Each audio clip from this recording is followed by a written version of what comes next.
जय श्री कृष्णा। राधे राधे। आइए सुनते हैं भगवान राम और उनके परम भक्त श्री हनुमान जी की यह कथा। मर्यादा पुरुषोत्तम भगवान श्री राम के परम भक्त श्री हनुमान जी के बारे में तो सभी जानते हैं। यह भी जानते हैं कि दशरथ नंदन राम हनुमान के हृदय में बसते हैं। लेकिन क्या आपको यह पता है कि एक बार पवन सुत हनुमान श्री राम जी से ही लड़ने पहुंच गए थे। हो सकता है यह सुनकर आपको हैरानी हो, लेकिन यह सत्य है और इस घटना का जिक्र श्री राम कथा में भी सुनने और पढ़ने को मिलता है। लेकिन इससे भी ज़्यादा हैरान करने वाली बात यह है कि पवन सुत जब श्री राम से लड़ने के लिए तैयार हुए तो उन्होंने सौगंध भी मर्यादा पुरुषोत्तम की ही ली। आइए जानते हैं कि ऐसा क्या हुआ था कि श्री राम के परम भक्त पवन सुत को उनसे युद्ध करना पड़ा। कथा मिलती है कि एक बार सुमेरु पर्वत पर सभी संतों की सभा का आयोजन हुआ। कैवर्त देश के राजा सुकंत भी उसी सभा में सभी संतों का आशीर्वाद लेने जा रहे थे। रास्ते में उन्हें देवर्षि नारद मिले। राजा सुकंद ने उन्हें प्रणाम किया। इस पर श्री नारद जी ने उन्हें आशीर्वाद देकर यात्रा का प्रायोजन पूछा। राजा सुकंद ने उन्हें संत सभा के आयोजन की बात बताई। इस पर नारद मुनि ने कहा, अच्छा है, संतों की सभा में जरूर जाना चाहिए। ऐसा कहकर सुकंद को जाने का आदेश दे दिया। सुकंद जैसे ही सभा में जाने के लिए प्रस्थान करने लगे, वैसे ही नारद जी ने उन्हें आवाज दी। इसके बाद कहा कि जिस सभा में जा रहे हो उसमें सभी को प्रणाम करना, लेकिन ऋषि विश्वामित्र का अभिवादन बिल्कुल भी मत करना। इस पर सुकंद ने पूछा कि यह तो उचित नहीं है। तब श्री नारद जी ने कहा कि तुम भी राजा हो, वह भी पहले राजा ही थे, अब संत हो गए हैं, मत करना प्रणाम। राजा सुकंद ने कहा, ठीक है, वैसा ही करूँगा। सभा के समाप्त होते ही विश्वामित्र जी श्री राम से मिलने पहुँचे। वहाँ पहुंचकर उन्होंने बताया कि उनका अपमान हुआ है। वह इसे भूल भी जाते, लेकिन यह तो संत परंपरा का अपमान है। राम जी ने पूछा, गुरु जी क्या हुआ? तब विश्वामित्र जी ने कहा कि मेरा अपमान हुआ है। राम जी ने पूछा, किसने किया? तब विश्वामित्र जी ने कहा कि जानकर क्या करोगे? इस पर श्री राम जी ने कहा कि गुरु जी, आपके चरणों की सौगंध लेकर प्रतिज्ञा करता हूँ, जो सिर आपके चरणों में नहीं झुका है उसे काट दिया जाएगा। कल सुबह मैं उसका वध कर दूंगा। श्री राम की इस सौगंध का जैसे ही राजा सुकंत को पता चला, वह नारद मुनि को ढूंढने लगे। काफी देर तक वह परेशान रहे, लेकिन नारद मुनि उन्हें मिल ही नहीं रहे थे। व्याकुल होकर जब वह रोने लगे, तब नारद जी प्रकट हुए। सुकंत ने हाथ जोड़कर उन्हें सारी बात कह सुनाई, साथ ही प्राणदान की विनती की। इस पर नारद जी ने उन्हें माता अंजनी के शरण में जाने की सलाह दी।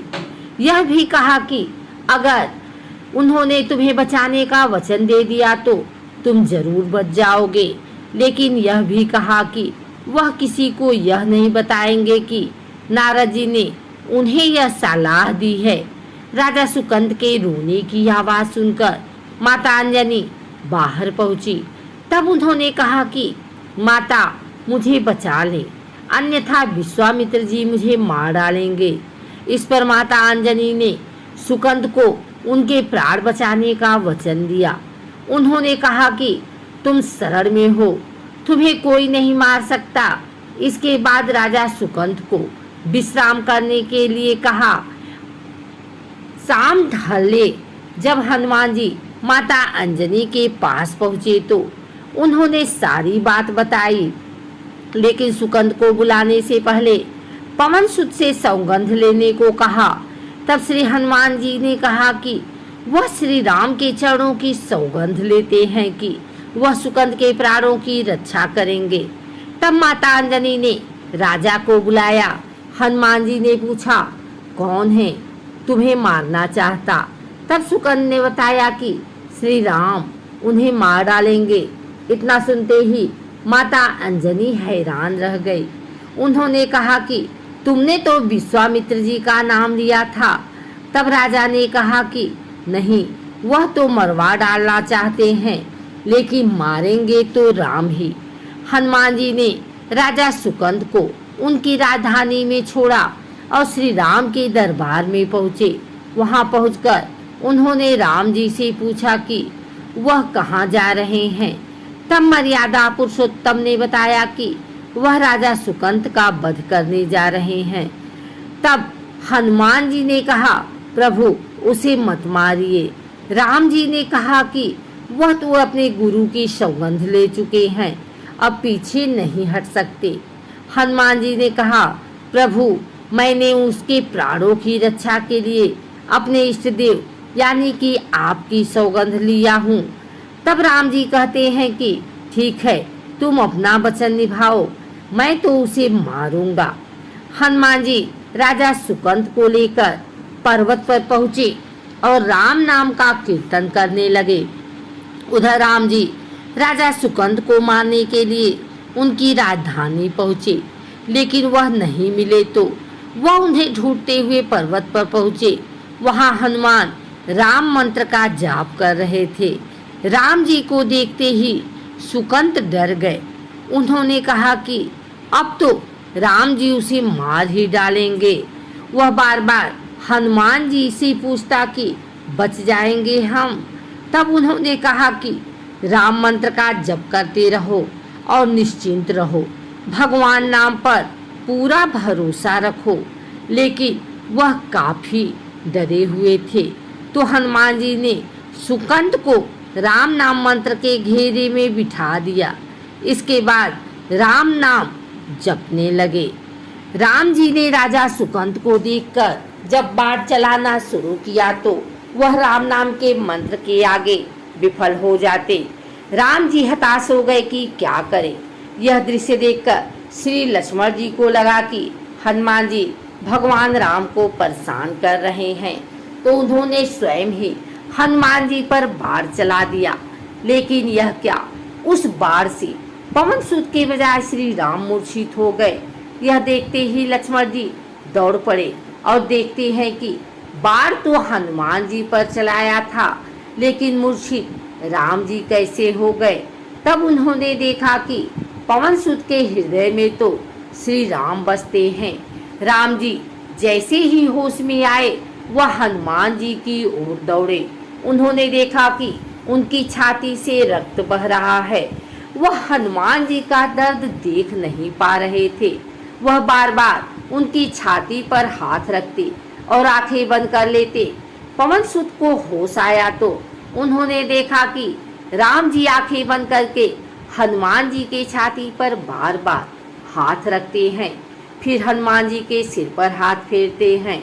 तब पवन सुत ने सुकंद को पीछे से निकाला और उसे अपनी गोद में बिठा लिया। तभी राम ने फिर से हनुमान जी के माथे पर हाथ फेरा, लेकिन इस बार वहां पवन सुत की जगह राजा सुकंद थे। राम जी मुस्कुराए और हनुमान जी बोल उठे कि नाथ, अब तो आपने इनके सिर पर हाथ रख दिया है, अब तो सब कुछ आपके हाथ में है। इसकी मृत्यु भी और जीवन भी आप ही सुकंद के जीवन की रक्षा करें। राम जी ने हनुमान जी से कहा कि जिसे तुम अपनी गोद में बिठा लो उसके सिर पर तो मुझे हाथ रखना ही पड़ेगा, लेकिन गुरु जी को क्या जवाब देंगे। तभी हनुमान जी को विश्वामित्र जी सामने से आते दिखाई पड़े। उन्होंने राजा सुकंद से कहा कि जाओ, तब प्रणाम नहीं किया तो क्या हुआ, अब कर लो। राजा ने दौड़कर विश्वामित्र जी का अभिवादन किया।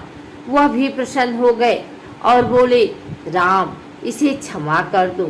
मैंने इसे क्षमा कर दिया, क्योंकि संत का काम मिटाना नहीं बल्कि सुधारना होता है।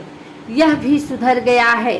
उन्होंने सुकंद से पूछा कि संत का सम्मान ना करने की सलाह तुम्हें किस कुसंग में मिली? राजा सुकन विश्वामित्र जी से कुछ कहते कि इससे पहले नारद मुनि प्रकट हो गए। उन्होंने सारी घटना कह सुनाई। तब विश्वामित्र जी ने पूछा कि नारद, तुमने ऐसी सलाह क्यों दी?